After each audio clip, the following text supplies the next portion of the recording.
નમસ્તે વિદ્યાર્થી મિત્રો, આપણે ગયા લેક્ચરની અંદર બધા સમુદાય અને વર્ગના લક્ષણો જોયા હતા.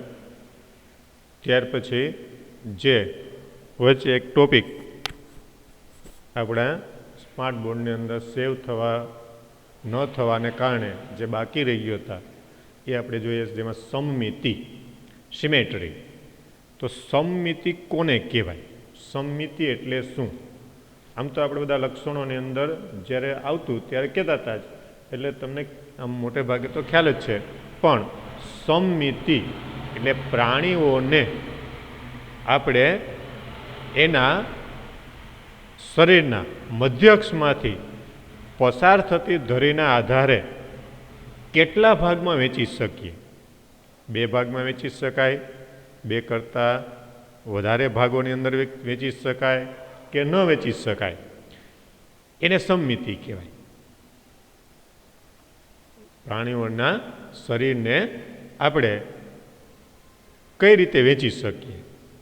આપણે વચ્ચેથી વેચીએ તો એના 2 સરખા ભાગ પડે, કેટલાકના 2 કરતાં વધારે આવા સરખા ભાગ પડતા હોય, એટલે કે લંબઅક્ષ ધરીએથી 2 સરખા ભાગ પડે. ઘણી વખત આપણે એને લંબઅક્ષ ધરીમાંથી એને આપણે કોઈ પણ રીતે 2 ભાગ પાડી શકીએ. કોઈ પણ ભાગમાંથી લઈએ તો એના 2 ભાગ પડે. દાખલા તરીકે આપણે દ્વિપાર્શ્વ સમમિતિમાં જે અહીંયા કરચલાની આકૃતિ છે એને આપણે જોઈએ તો જો અહીંથી એને આપણે 2 સરખા ભાગની અંદર આ વેચીએ તો આ રીતે ડાબી અને જમણી બાજુના ભાગની અંદર આપણને બધા અંગો છે એ સામસામે એક જ સરખા ગોઠવાયેલા જોવા મળે. જે અંગ ડાબી બાજુ છે એ જમણી બાજુ આવેલું છે. એ જ રીતે એના ઉપાંગોની રચના, એ રીતે શરીરના આંતરિક અંગોની જે ગોઠવણી છે એ પણ એ જ રીતે થયેલી હોય. તો આ પ્રકારની જે રચના છે એને આપણે આ રીતે સમમિતિ એમ કહી શકીએ. એને આપણે સમમિતિ એમ કહેવાય. અને આ પ્રકારની જે સમમિતિ છે એ અલગ અલગ પ્રકારના જે પ્રાણીઓ છે એની અંદર વિશેષતા ધરાવતી હોય, અલગ અલગ પ્રકારની જોવા મળે. અલગ અલગ પ્રાણીઓની અંદર આવી સમમિતિની જે રચના છે એ આપણને વિશેષતા ધરાવતી અને અલગ અલગ જોવા મળતી હોય. તો આવા પ્રકારની જે આવી સમમિતિ છે એમાં પહેલો પ્રકાર અસમમિતિ. સમમિતિ જેને સિમેટ્રી કહે, અસમમિતિ.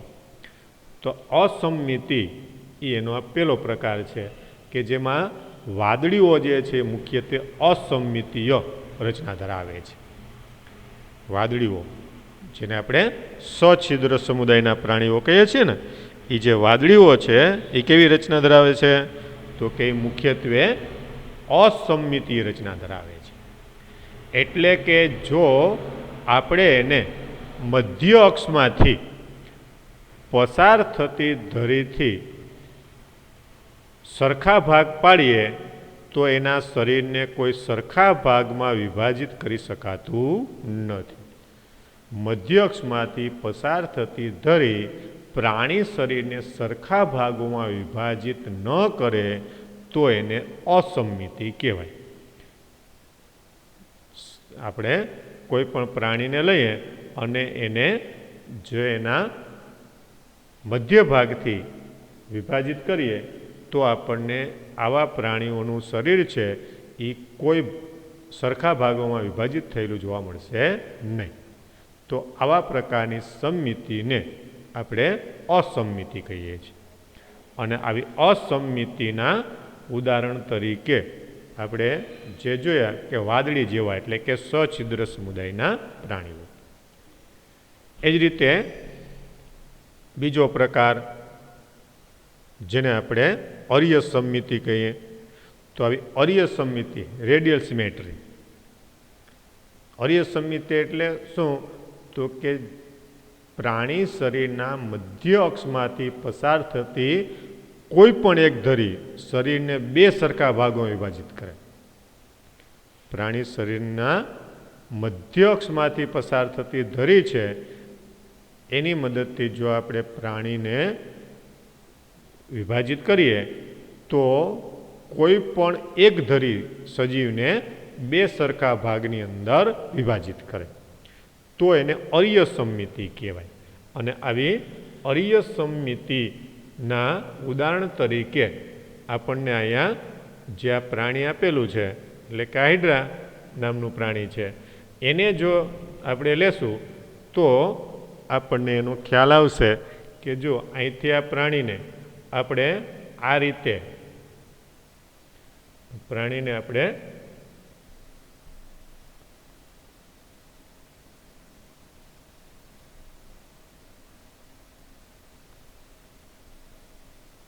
અહીંથી આ રીતે આમ લંબ અક્ષે આમ બે ભાગ પડ્યા તો આ પ્રાણીને આપણે બે ભાગની અંદર સ્પષ્ટ રીતે વેચી શકીએ. એ જ રીતે આ રીતે આમ બે ભાગ પાડીએ તો પણ એને બે સરખા ભાગમાં વેચી શકીએ. એ જ રીતે એને આ રીતે વચ્ચેથી બે ભાગ પાડીએ તો પણ આ રીતે બે સરખા ભાગમાં વેચી શકાય. તો આવા પ્રકારની જે સમમિતિ છે એ સમમિતિને અરીય સમમિતિ કહેવાય. અને આવા પ્રકારની અરીય સમમિતિની જે રચના છે એ સામાન્ય રીતે આપણને આવી અરીય સમમિતિની જે રચના છે એ આપણને સામાન્ય રીતે જે સછિદ્ર પછીના જે કોષ્ઠાંતરી સમુદાયના પ્રાણીઓ હોય એની અંદર જોવા મળશે. કોષ્ઠાંતરી સમુદાયના પ્રાણીઓની અંદર આ પ્રકારની સમમિતિ આપણને જોવા મળે. એટલે આ રીતે આવી જે સમમિતિ છે એ આ બીજો પ્રકાર જોયો અરીય સમમિતિ. ત્યાર પછી અરીય સમમિતિ પછીનો ત્રીજો પ્રકાર છે દ્વિપાર્શ્વ સમમિતિ. દ્વિપાર્શ્વ સમમિતિ ત્રીજો પ્રકાર. પહેલો પ્રકાર કયો જોયો તો કે અસમમિતિ. બીજો પ્રકાર કયો જોયો તો કે અરીય સમમિતિ. અને ત્રીજો પ્રકાર જે છે એ દ્વિપાર્શ્વ સમમિતિ. અસમમિતિ આપણને શેમાં જોવા મળે તો કે સછિદ્ર સમુદાયના પ્રાણીઓ, વાદળી જેવા પ્રાણીઓ. અરીય સમમિતિ શેમાં જોવા મળે તો કે કોષ્ઠાંતરી પ્રાણીઓ છે, પછી કંકતધરા છે, શૂળત્વચીઓ છે, આ બધા પ્રાણીઓની અંદર આપણને આવી અરીય સમમિતિ જોવા મળે. એ જ રીતે નુપૂરક અને સંધિપાત સમુદાય જેવા પ્રાણીઓ અને બાકીના મોટા ભાગના ઉચ્ચ કક્ષાના પ્રાણીઓની અંદર આ ત્રીજા પ્રકારની સમમિતિ આપણને જોવા મળે, જેને કહેવાય દ્વિપાર્શ્વ સમમિતિ. દ્વિપાર્શ્વ સમમિતિ એટલે શું તો કે પ્રાણી શરીરને મધ્ય અક્ષ પર કોઈ પણ એક જ ધરીથી એટલે કે એક જ અક્ષથી બે સરખા ડાબા અને જમણા ભાગમાં વિભાજિત કરે તો આવા પ્રકારની સમમિતિને આપણે દ્વિપાર્શ્વ સમમિતિ કહી શકીએ.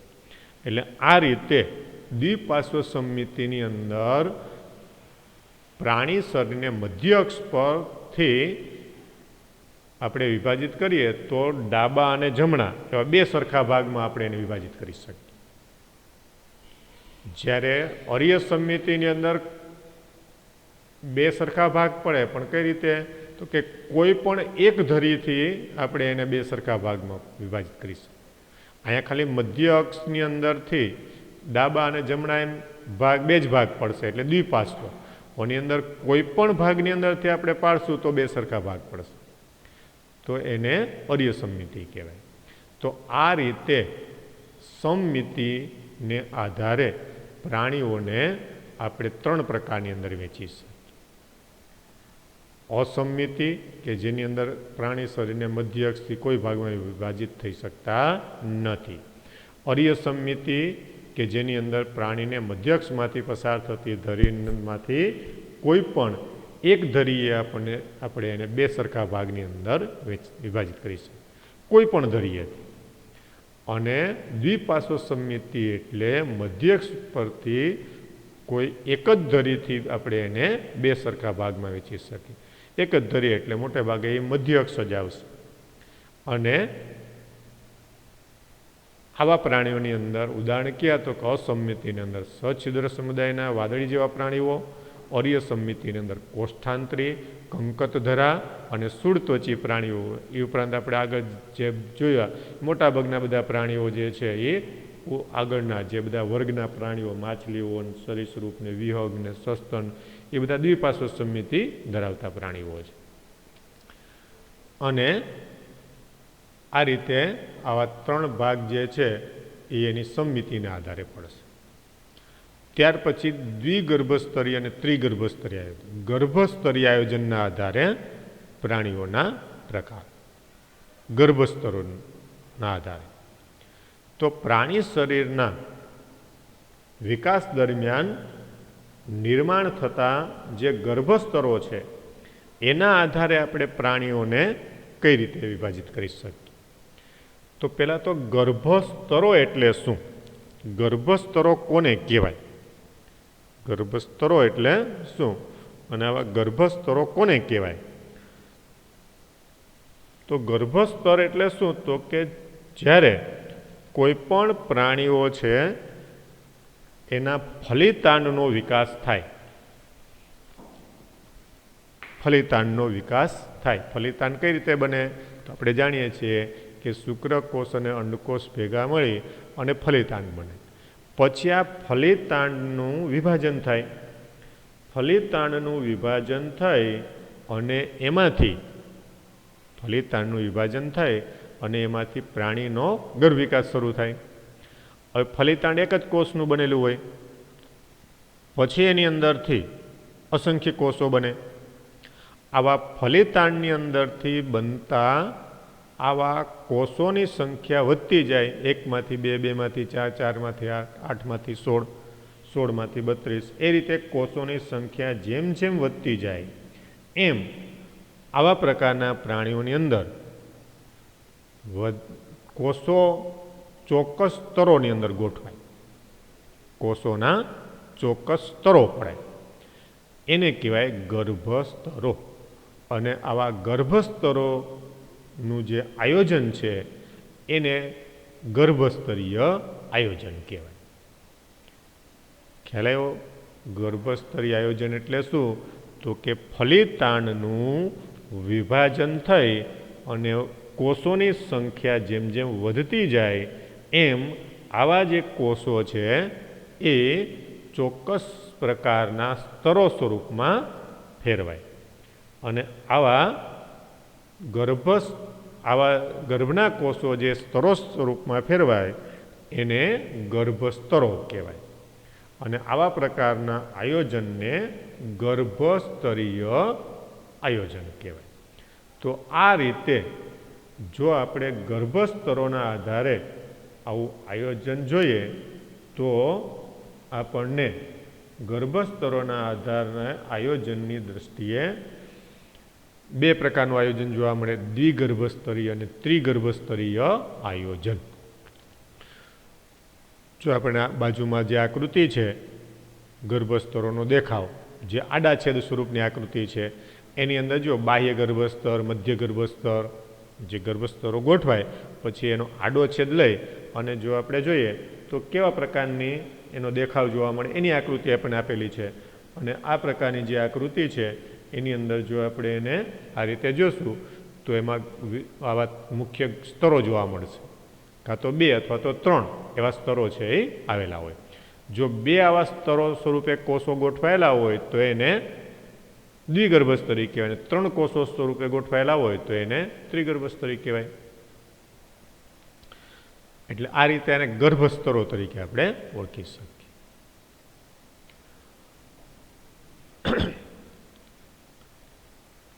હવે દ્વિગર્ભસ્તરીય અને ત્રિગર્ભસ્તરીય કોને કહેવાય અને એની અંદર કયા પ્રાણીઓનો સમાવેશ થાય? તો આવા દ્વિગર્ભસ્તરીય અને ત્રિગર્ભસ્તરીય જે પ્રાણીઓ છે એના આડા છેદની જે આકૃતિ છે એ આપણને પૂછવામાં આવે તો એકદમ સહેલી આકૃતિ છે, બાજુમાં દોરેલી છે. એ જ રીતે આપણે બુકની અંદર આકૃતિ દોરેલી છે એ જ પ્રમાણે આપણે આકૃતિ દોરવાની. એમાં કોષોની જે ગોઠવણી છે એને આપણે અલગ પાડવા માટે કોષો દોરવા એવું જરૂર નથી, પણ ગર્ભસ્તરોના આધારે આપણે એને લાઇનિંગ દ્વારા અથવા ટપકા દ્વારા કે ચોકડી કરી અને અલગ અલગ રીતે આપણે એને દર્શાવી શકીએ. તો પ્રાણીઓ કે જેમાં કોષો 2 ગર્ભસ્તરોમાં ગોઠવાયેલા હોય જેમ કે બહારનું બાહ્ય ગર્ભસ્તર અને અંદરનું અંતઃગર્ભસ્તર, તો એને દ્વિગર્ભસ્તરી પ્રાણીઓ કહેવાય. અને આવા પ્રકારના આયોજનને આપણે દ્વિગર્ભસ્તરી આયોજન એમ કહી શકાય. જે પ્રાણીઓ કે જેમાં કોષો બે ગર્ભસ્તરો સ્વરૂપે ગોઠવાયેલા હોય, જેમ કે બહારનું બાહ્ય ગર્ભસ્તર અને અંદરનું અંતઃગર્ભસ્તર, તો આવા પ્રાણીઓને દ્વિગર્ભસ્તરી પ્રાણીઓ તરીકે ઓળખવામાં આવે. જેમ કે કોષ્ઠાંતરી પ્રાણીઓ જે છે એ બધા દ્વિગર્ભસ્તરીય પ્રાણીઓ છે. કોષ્ઠાંતરી પ્રાણીઓ જેમાં આપણે હાઇડ્રા જેવા પ્રાણીઓ લઈએ છીએ, એવા જે પ્રાણીઓ છે એ કેવા છે? તો કે એ બધા આવા દ્વિગર્ભસ્તરીય પ્રાણીઓ છે. આવા દ્વિગર્ભસ્તરીય પ્રાણીઓની અંદર બાહ્ય ગર્ભસ્તર અને અંતઃગર્ભસ્તર જે છે એની વચ્ચે જો આકૃતિની અંદર જોશો તો આપણને આ બહારનું બાહ્ય ગર્ભસ્તર, અંદરનું આ અંતઃગર્ભસ્તર, અને એની વચ્ચે આપણને આવું એક બીજું સ્તર છે એ જોવા મળે, જેને મધ્ય શ્લેષ્મ સ્તર કહેવાય. જો એ ખાલી શ્લેષ્મથી ભરેલું છે, એની અંદર કોઈ કોષો નથી, પણ એ શેનાથી ભરેલું છે? તો કે શ્લેષ્મથી ભરેલું છે. તો મધ્ય ગર્ભસ્તર અને અંતઃગર્ભસ્તરની વચ્ચે અવિભેદિત સ્તર, એટલે કે કોઈ કોષોનું બનેલું નહીં પણ શ્લેષ્મથી ભરેલું આવું અવિભેદિત, કે જેની અંદર હજી કોઈ એમાં કોષોમાં એનું વિભાજન થઈ અને નવું સ્તર નિર્માણ થતું હોય એવા કોઈ સ્તર સ્વરૂપે આપણને જોવા મળતું નથી, પણ એ શ્લેષ્મથી ભરેલું હોય. અને આવા પ્રકારના આ ભાગને મધ્ય શ્લેષ્મ સ્તર તરીકે ઓળખવામાં આવે. અને આવું મધ્ય શ્લેષ્મ સ્તર છે એ આપણને આ રીતે દ્વિગર્ભસ્તરી પ્રાણીઓની અંદર જોવા મળે, જે ત્રિગર્ભસ્તરી પ્રાણીઓની અંદર જોવા મળશે નહીં. એને મધ્ય શ્લેષ્મ તરીકે ઓળખવામાં આવે. એટલે મધ્ય શ્લેષ્મ સ્તર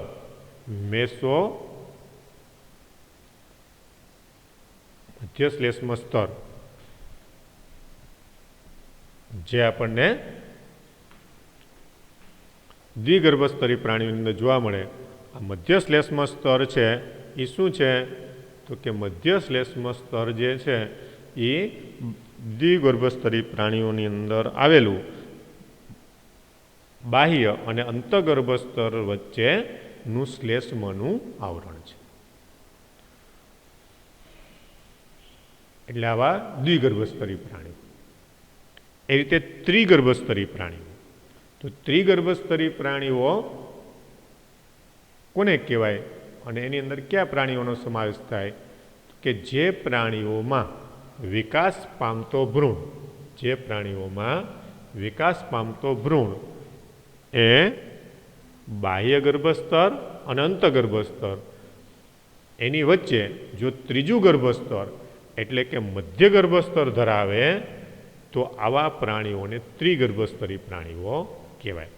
એટલે કે એની અંદર ત્રણેય ગર્ભસ્તરો વિકસિત જોવા મળે: બાહ્ય ગર્ભસ્તર, મધ્ય ગર્ભસ્તર અને અંતઃગર્ભસ્તર. બાહ્ય ગર્ભસ્તર સૌથી બહારની બાજુ આવેલું હોય, મધ્ય ગર્ભસ્તર છે એ વચ્ચે હોય અને અંતઃગર્ભસ્તર છે એ સૌથી અંદરની બાજુ આવેલું હોય. એટલે જો આવા ત્રણેય ગર્ભસ્તરો જે છે એ સ્પષ્ટ રીતે જોવા મળે તો એને ત્રિગર્ભસ્તરીય પ્રાણીઓ કહેવાય. આવા ત્રિગર્ભસ્તરી પ્રાણીઓની અંદર કયા પ્રાણીઓ આવશે? તો કે જેમાં પૃથુકૃમિ સમુદાયથી શરૂ કરી અને મેરુદંડી સુધીના બધા જ પ્રાણીઓ આવે. એટલે કે જે આપણે આગળ જોઈએ ને, કોષ્ઠાંતરી સિવાયના બધા પ્રાણીઓ છે ત્રિગર્ભસ્તરી કહેવાય. કોષ્ઠાંતરી પછીના બધા જ પ્રાણીઓ. એ કોષ્ઠાંતરી જે પ્રાણીઓ છે એ દ્વિગર્ભસ્તરીય છે, બાકીના બધા ત્રિગર્ભસ્તરીય છે, જેની અંદર સ્પષ્ટ રીતે ત્રણ ગર્ભસ્તરો આપણને જોવા મળે છે. તો આ રીતે ગર્ભસ્તરોના આધારે વિવિધ પ્રકારના જે પ્રાણીઓ છે એને આપણે અલગ અલગ આવા વિભાગની અંદર વહેંચી શકીએ. તો આ રીતે જે સમમિતિ અને ગર્ભસ્તરો કે જે આપણે અહીંયા આ બંને જે ટોપિક છે એ વચ્ચે રહી ગયા હતા, સેવ થયા નહોતા એને કારણે જે રહી ગયા હતા એ આપણે જોઈએ. તો બધાને ખ્યાલ આવી ગયો હશે આમ તો કે અલગ અલગ રીતે આપણે વ્યાખ્યાઓ આપતા હતા એની અંદર આ બધી માહિતી આવી ગઈ હતી, પણ છતાં પણ આપણે એને પાછી ફરીથી લઈ લીધી. અને હવે આપણે અહીંયા જે સ્વાધ્યાયના જે પ્રશ્નો છે એ પ્રશ્નોને આપણે લેવાના છે. કે સ્વાધ્યાયની અંદર જે આપણે પ્રશ્નો આપેલા છે એ બધા પ્રશ્નો જે છે એ હવે આપણે એક પછી એક લેતા જઈએ, કે જેથી કરીને સ્વાધ્યાયના કોઈ પ્રશ્નો સીધા જ મોટે ભાગે આપણી પરીક્ષાની અંદર જે લોકલ પરીક્ષાઓ હોય એની અંદર પૂછાતા હોય, અને ઘણી વખત આવા સ્વાધ્યાયના જે પ્રશ્નો છે એ આપણી જે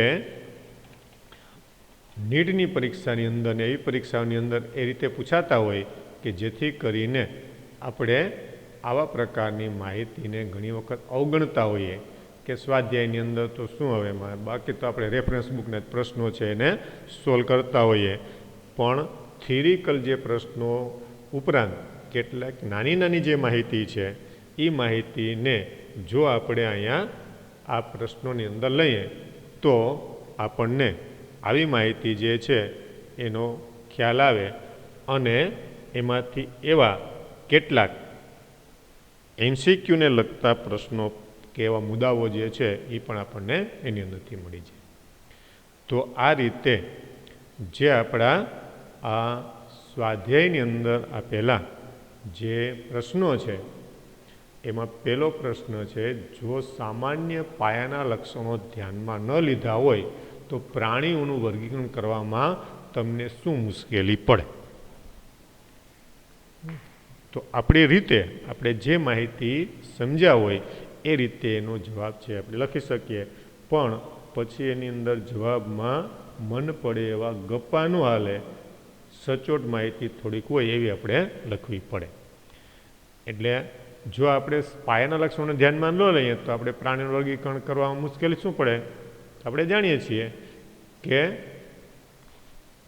પાયાના લક્ષણો એટલે ક્યાં, તો જે આપણે આગળ જોઈ ગયા ને કે જેમાં ખાસ કરીને સ્તરીય આયોજન, પેશી સ્તરીય આયોજન, કોષ સ્તરીય આયોજન, અંગ સ્તરીય આયોજન, અંગતંત્ર સ્તરીય આયોજન, પછી સમમિતિ, પછી ગર્ભસ્તરો, દેહકોષ, ખંડન, આ બધા એના પાયાના લક્ષણો કહેવાય.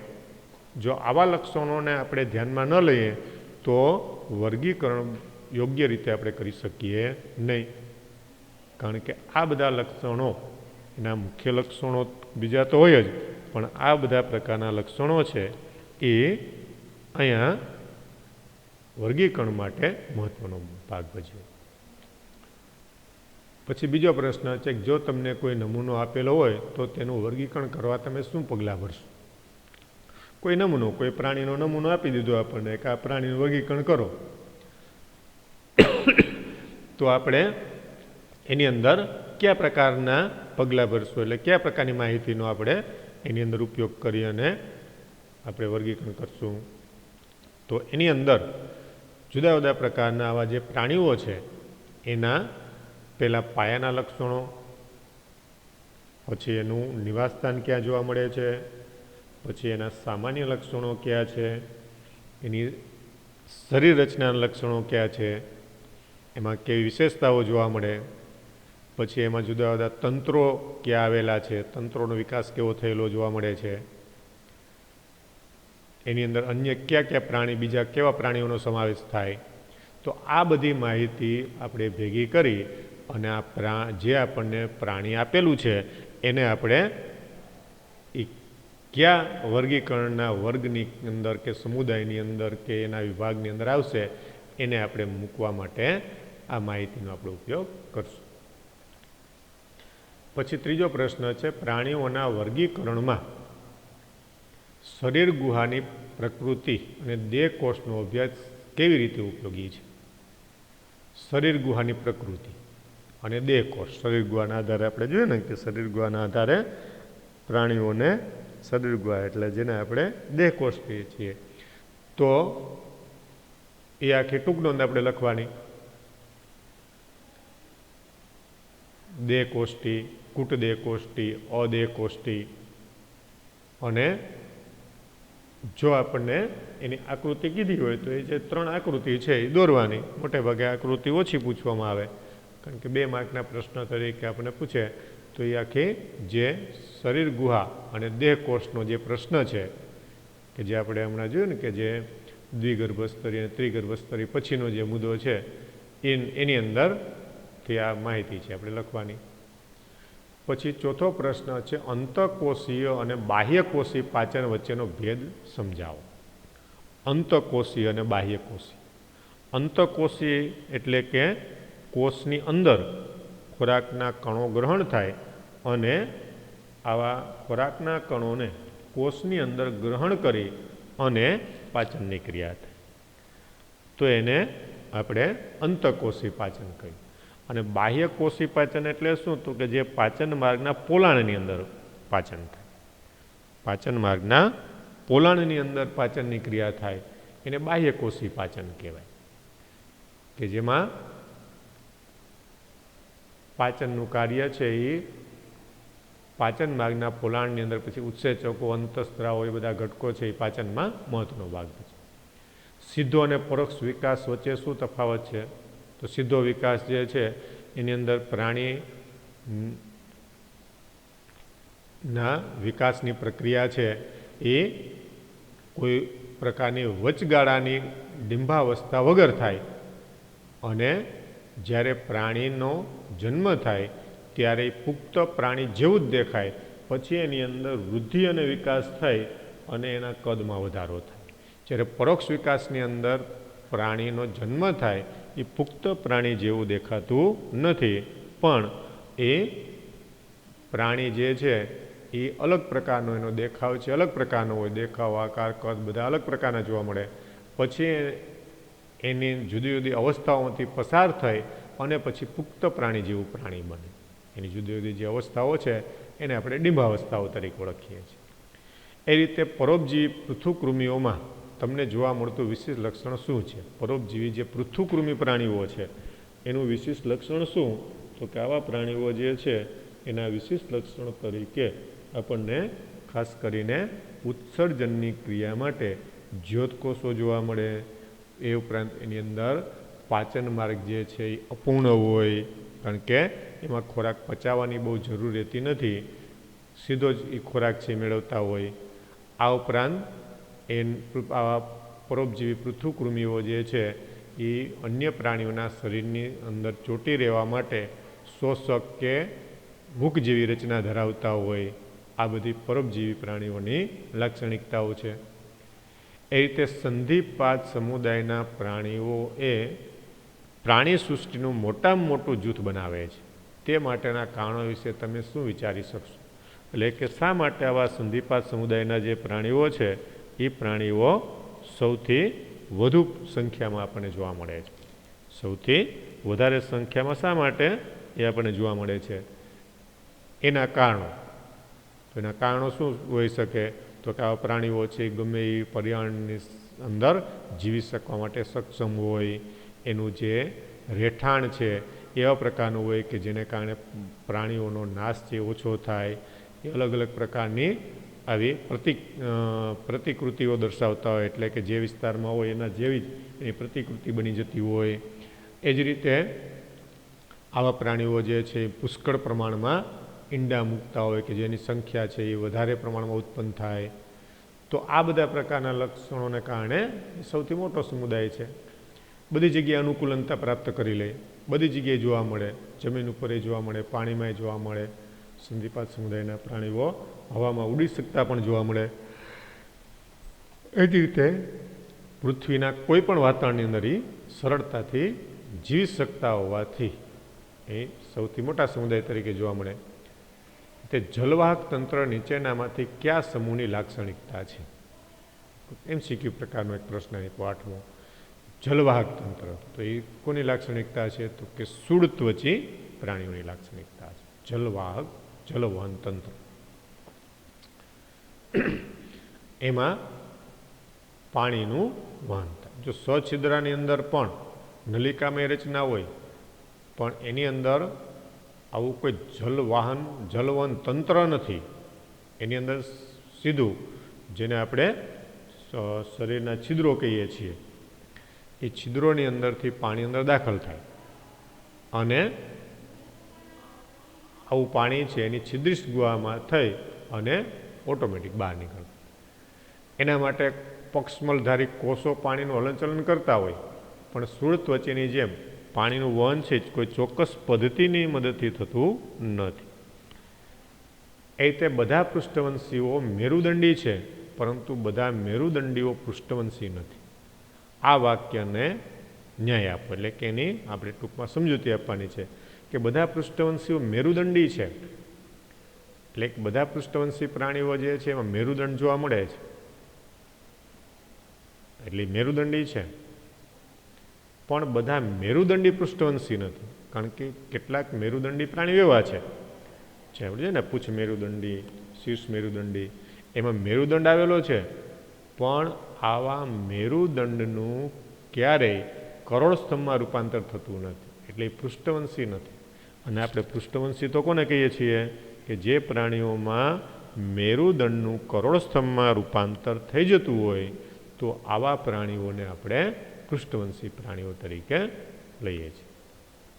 એટલે 10મો પ્રશ્ન છે, મત્સ્યમાં વાતાશયોની હાજરી કેવી રીતે અગત્યની છે?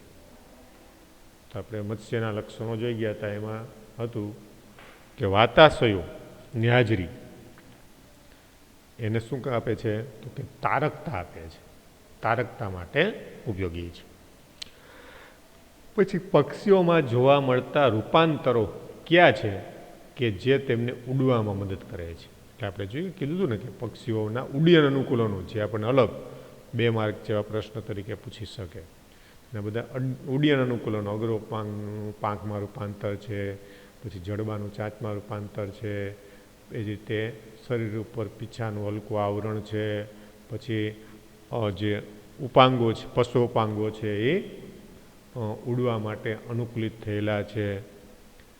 એ જ રીતે એના શરીરના હાડકાઓની અંદર વાત કોટર આવેલા હોય, એટલે હાડકાઓ જે છે છિદ્રાળુ હોય. એ જ રીતે વાતાશયો જે માછલીઓની અંદર હોય ને એની અંદર પણ 9 વાતાશય કોથળીની રચના કે જેમાં હવા ભરી શકે અને સરળતાથી ઉડી શકે. એ રીતે જે આપણે ટેક્સ્ટ બુકમાં નથી આપ્યા એ લક્ષણો પણ આપણે કીધા હતા તમને કે મૂત્રાશયની કોથળીનો અભાવ, માદા પક્ષીની અંદર એક જ અંડપીંડ અને અંડવાહિની, તો આ બધા એના ઉડ્ડયન અનુકૂલનો છે. એ રીતે 12મો પ્રશ્ન છે, અંડપ્રસવી દ્વારા મુકાતા ઈંડા કે અપત્ય પ્રસવી દ્વારા જન્માવાતા બાળ સજીવની સંખ્યા સરખી હોય છે, શા માટે? અંડપ્રસવી દ્વારા મુકાતા ઈંડા, અંડપ્રસવી જે ઈંડા મૂકે કે અપત્ય પ્રસવી દ્વારા જે બચ્ચાને જન્મ આપવામાં આવે એની સંખ્યા સરખી હોય?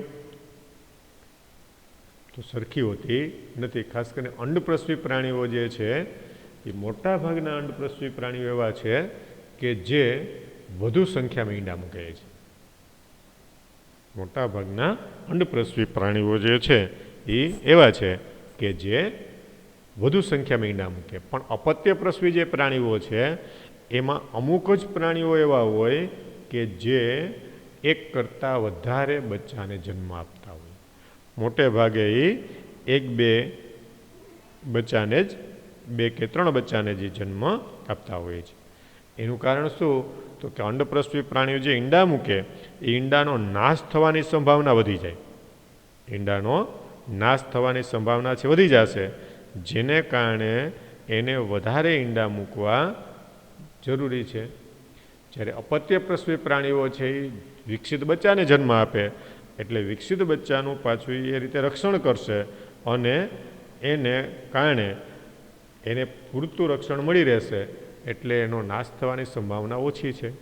એટલા માટે આપણે એમ કહી શકીએ કે અંડપ્રસવી દ્વારા મુકાતા ઈંડા કે અપત્ય પ્રસવી દ્વારા જન્મતા બાળ સજીવોની સંખ્યા છે સરખી હોતી નથી, પણ અલગ અલગ હોય છે.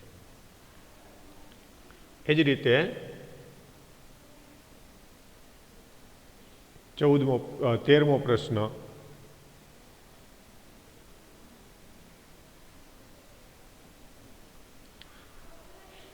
શરીરમાં સૌ પ્રથમ ખંડન જોવા મળતું હોય તેવો સમુદાય કયો છે? જે આપણને MCQ પ્રકારનો પ્રશ્ન આપેલો. ખંડન એટલે સંપૂર્ણ જે સમખંડતા આપણને જોવા મળતી હોય એવા પ્રકારનો સમુદાય છે એ નુપૂરક સમુદાય છે. પછી 14મા પ્રશ્નની અંદર જોડકા આપણને આપેલા છે. ઝાલર ઢાંકણ જે આપણને અસ્થિમત્સ્યની અંદર જોવા મળે. ઝાલર ઢાંકણ અસ્થિમત્સ્ય. અભિચરણ છે એ આપણને નુપૂરક સમુદાયના પ્રાણીઓની અંદર જોવા મળશે. પછી ભીંગડા સરીસૃપ પ્રાણીઓનું લક્ષણ છે.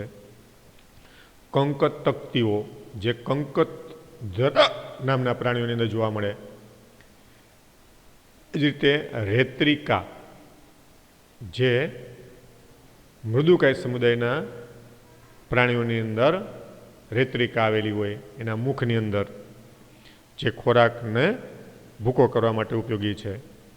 એ રીતે રૂવાટી અને વાળ જે સસ્તન પ્રાણીઓનું લક્ષણ છે. એ રીતે કોલર કોષો જે સછિદ્ર સમુદાયના પ્રાણી લક્ષણ છે. અને ઝાલર ફાટો જે ચુસમુખા અને કાસ્થિમત્સ્યનું લક્ષણ છે. એટલે આ રીતે આ જે જોડકા છે એને આપણે આ રીતે જોડી દેવાના કે જેને કારણે જો એનું લાક્ષણિકતા થઈ ગઈ. આ બધી કોલમ એની અંદર આપણે લાક્ષણિકતા આપેલી છે અને કોલમ 2ની અંદર એ પ્રાણીનો સમુદાય અથવા તો એનો વર્ગ છે આપેલો છે એને આપણે એની સાથે જોડી દેવાને. એ રીતે 15મો છેલ્લો પ્રશ્ન છે. કેટલાક પ્રાણીઓની યાદી તૈયાર કરો કે જે મનુષ્ય પર પરોપજીવી તરીકે જોવા મળતા હોય. મનુષ્ય ઉપર પરોપજીવી તરીકે રહેતા હોય એવા પ્રકારના પ્રાણીઓ, ખાસ કરીને જે મનુષ્યની ઉપર એટલે બહારથી, અંદરથી નહીં, મનુષ્ય પર પરોપજીવી, મનુષ્ય પર એમ આપેલું છે એટલે કે એની બહારથી અથવા અંદરથી હોય તો અંત પરોપજીવી, અને બે જો આપણે લેવા હોય તો અંત અને બાહ્ય બે પરોપજીવી કહેવાય. જેમાં અંત પરોપજીવી તરીકે આપણે જોઈએ તો કરમિયા છે, પછી જે બધા અલગ પ્રકારના કૃમિઓ છે, એવા બધા પ્રાણીઓ આવશે. અને બહારથી જોવા મળતા હોય તો પરોપજીવી તરીકે મચ્છર છે, પછી ચાચળ, માકડ, જૂ, આ બધા પ્રાણીઓ છે એ આ બધા પરોપજીવી પ્રાણીઓ તરીકે આપણને જોવા મળે. એટલે અહીંયા આ જે ચેપ્ટર છે એ પૂરું થાય છે. આપણે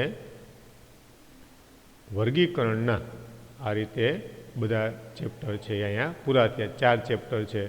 પહેલાં જે સામાન્ય વર્ગીકરણની બધી માહિતી આપેલી પહેલાં અને બીજા ચેપ્ટરની અંદર, ત્રીજા અને ચોથા ચેપ્ટરની અંદર અનુક્રમે વનસ્પતિનું વર્ગીકરણ અને પ્રાણીઓનું વર્ગીકરણ, એ રીતે બંને આવા સજીવોનું વર્ગીકરણ આપણને આપેલું છે.